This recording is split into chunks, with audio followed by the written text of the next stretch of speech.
Delta Amacuro, one of the 23 estados or states of Venezuela.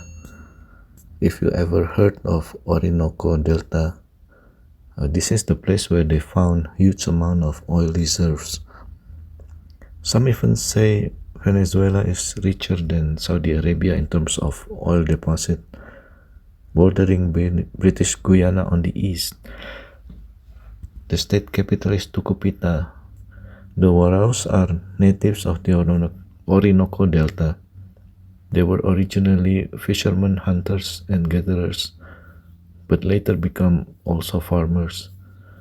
Due to the remoteness of the delta, the Warao managed to keep a certain independence from the European colonizers.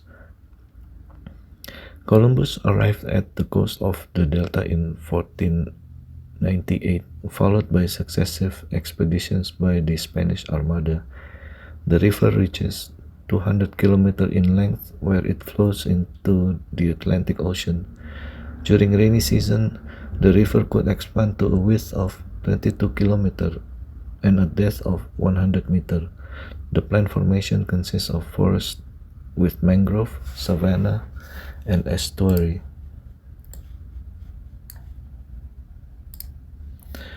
The river is barely moving, lit by the last beams of the setting sun.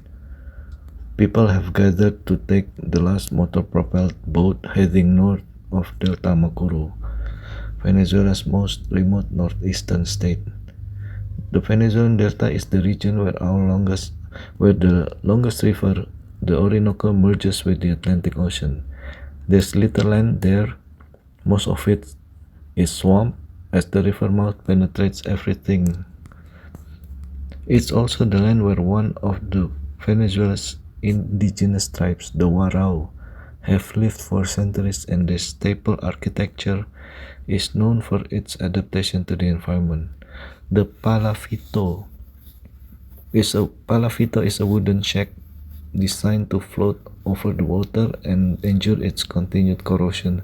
And in Venezuelan culture, the Warao, their palafitos and the surrounding waters one and the same. Warao means people of the canoes, because centuries ago they built curiaras from trees to navigate the delta. Even today, the rusty curiara is their main source of transportation and remains a central part of Latin American indigenous heritage. Any journey into the Venezuelan delta begins with your feet leaving dry land. From there on out, it's just water. As we glide through the streams, the water mirrors the red sky. The trees framing the width of the river soon engulf us. Our boat passes abandoned palafitos floating like wooden ghosts. Since 2014, this ethnic population has been migrating slowly southwards.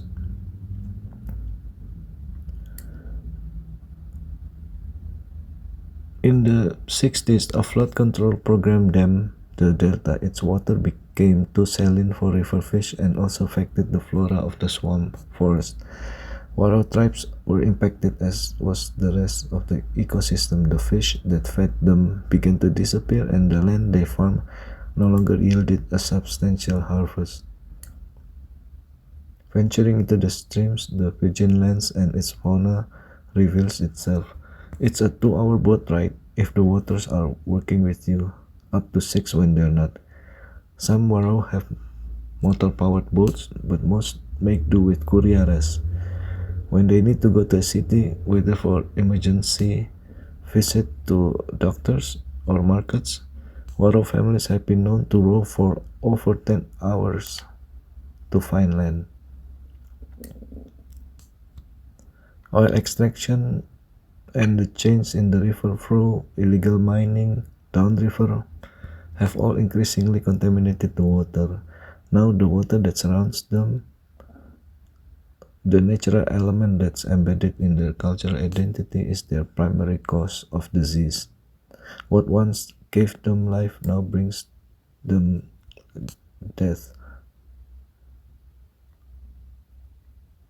Their main food source is mono, a small fruit that they prepare as juice. They soak it overnight to loosen the flesh before separating it from the seed using a pestle. The preparation of mono is laborious, but it's all they can collect in large quantities. The indigenous population is at risk of disappearing along with its cultural heritage.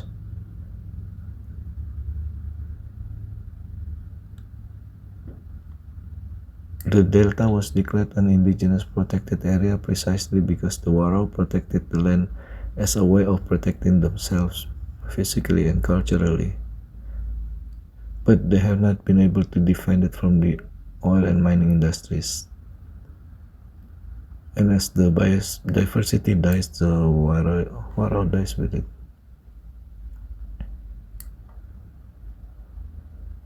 Zika, dengue, chikungunya, measles, and water poisoning have impacted the Warao.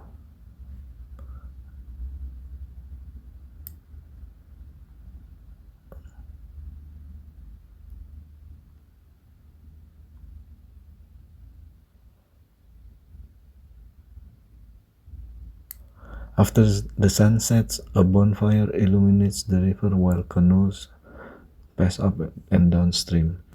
Silence takes over and constellations start to form in the night sky. The Delta experience is like no other.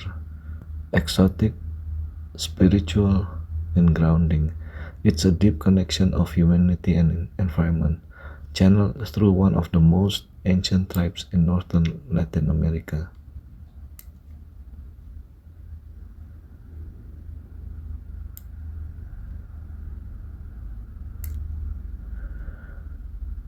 There are not many experiences like this left in the world, and who is to say how long it will be until the Warao are forced to leave the Delta for good?